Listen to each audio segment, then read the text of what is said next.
Recharge પતી જો એવી એરિયામાં જતા લ્યા તો વોટ્સઅપ એ બંધ, ઇન્સ્ટા એ બંધ, તો મોબાઈલ એ બંધ. એ તારો ભુવા ભક્તો કોઈ કોમ્બો ના આવે પણ આવી ઓનલાઈન માતા કોમ્બો આવે.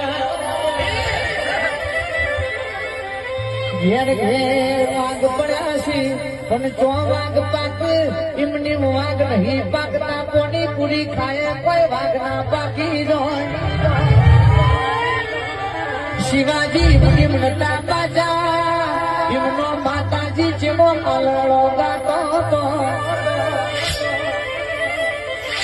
વિક્રમ હુઆ દીકરો નો છોકરો નો ઘણો ફરક છે ભાઈ. દીકરો ઘણા જાય અડધી રાતે બાપની માતાનું મહેમાન આવ્યું હોય. ઘરમાં રહી બાપુ રૂપિયો ભાવેશ ભાઈ ના પડ્યો હોય પણ હવાર તાળો મૂકશે તેનું ખાતર પડ્યું છે. એક ટોલો બે ટોલો વેચી મારશું પણ મહેમાન હાથ આવશું.